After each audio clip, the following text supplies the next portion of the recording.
Pemirsa, di tengah klaim pertumbuhan ekonomi sebesar 5,12% yang cukup kuat ini, penerimaan negara dari sisi pajak justru menunjukkan tren penurunan. Tercatat realisasi PPN dan PPNBM pada semester 1 tahun 2025 mencapai 267,3 triliun rupiah atau turun sekitar 20% secara tahunan.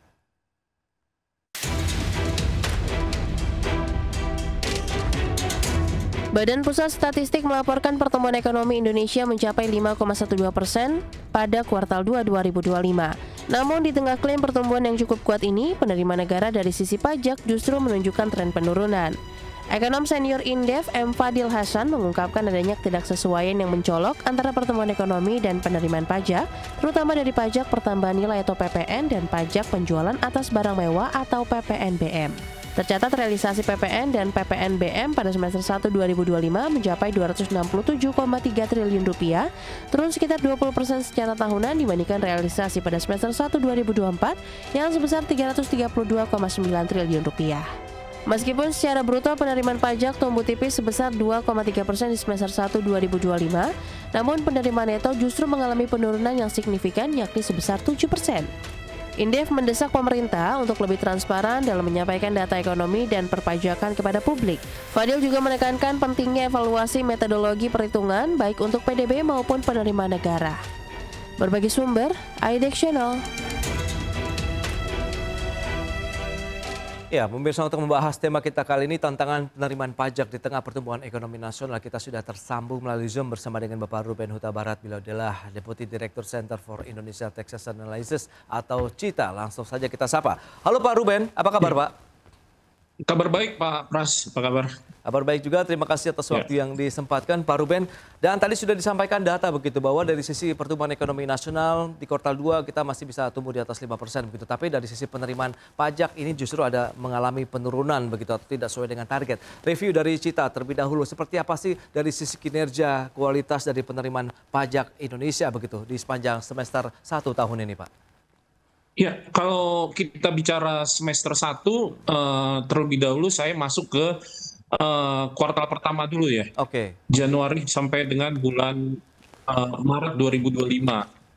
Januari sampai bulan Maret 2005 itu masih mengalami pertumbuhan ya. Pertumbuhan sebesar 7% ya, berdasarkan rilis dari Kementerian Keuangan. Tetapi memasuki semester 1 itu sudah mengalami penurunan ya dibandingkan dengan semester 1 tahun 2024.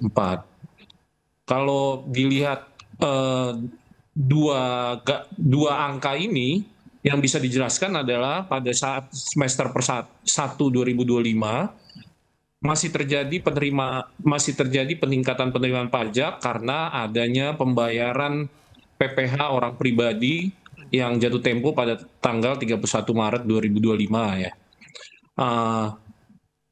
Kemungkinan terjadi penurunan sepanjang April sampai dengan Juni 2026 kalau dilihat dari rilis Menteri Keuangan yang penerimaan bruto masih naik tapi netonya mengalami penurunan. Neto kan berarti penerimaan pajak dikurangi dengan restitusi ya, kelebihan pembayaran pajak.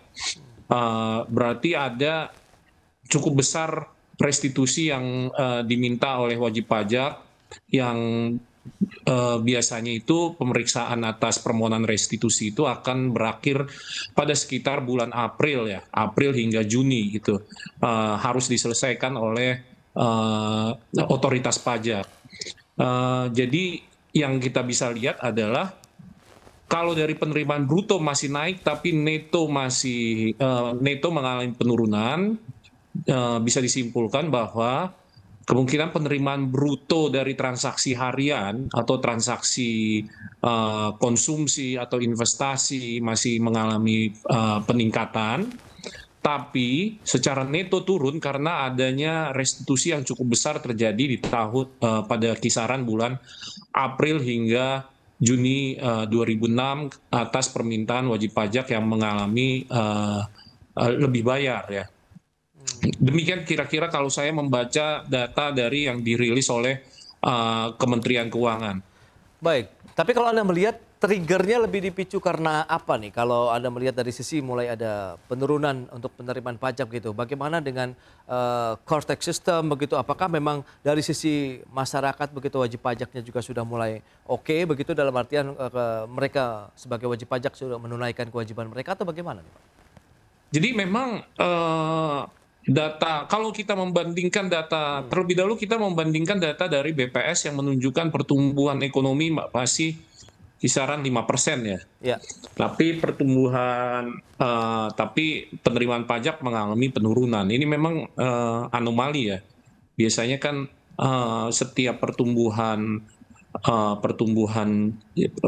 GDP akan juga menyumbang pertumbuhan kenaikan pendapatan ya. Baik. Yang dikenal dengan istilahnya itu adalah tax buoyancy ratio ya. Jadi kalau misalnya 1% terjadi kenaikan GDP sebesar 1%, kalau buoyancy-nya satu kali, dia maka akan mengakibatkan tax ratio juga 1 kali ya. Oke. Tapi kalau yang terjadi ini sekarang kan agak anomali ya. Nggak pernah terjadi nih kenaikan terjadi, pertumbuhan ekonomi mengalami kenaikan, tapi penerimaan pajak mengalami penurunan. Cuma kita kan harus melihat kedua data yang dirilis oleh otoritas ini sebagai data yang valid ya.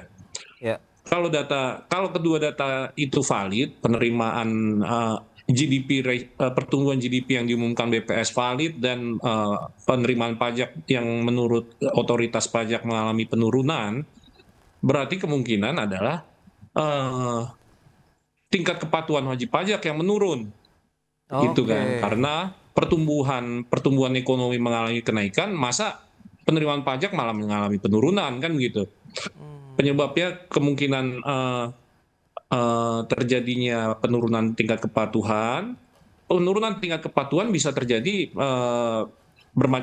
berbagai faktor ya. Bisa juga faktornya yang menyumbang adalah kesulitan wajib pajak dalam melaksanakan pemenuhan kepatuhan kewajiban perpajakannya itu. Yang salah satu hal yang memfasilitasi wajib pajak melaksanakan pemenuhan kewajiban perpajakannya kan secara signifikan disalurkan melalui core tax ya.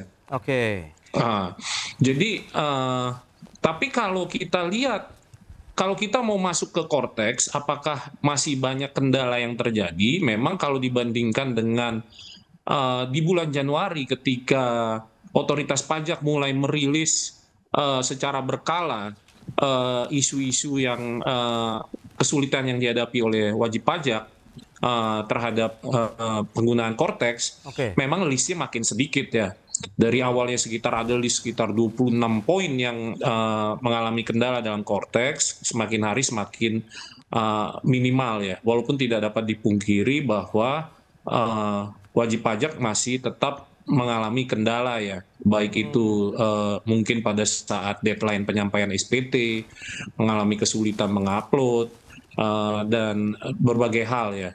Jadi kita sih melihat bahwa mungkin ada juga kontribusi kesulitan dalam pemenuhan kewajiban perpajakan melalui core tax ini yang berkontribusi terhadap penurunan penerimaan pajak ya. Demikian Pak Pras. Dalam artian sistemnya belum begitu sempurna begitu sehingga pada saat wajib pajak ingin memenuhi kewajiban mereka justru terkendala dengan sistem begitu, Pak Ruben? Iya, tapi kendala kalau yang kami amati di lapangan kendala tetap masih ada, tapi tidak sesignifikan pada saat awal-awal peluncuran ya di bulan Januari ya.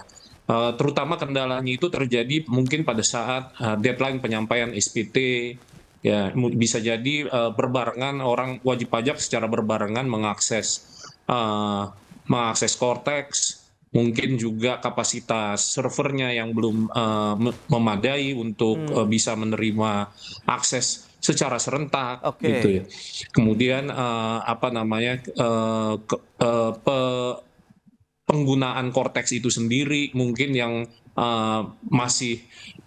para wajib pajak masih mengalami kesulitan untuk memahami fitur-fiturnya, yang tentu saja diharapkan sosialisasi penggunaan core tax sebaiknya tetap secara berkala dilakukan oleh otoritas pajak ya.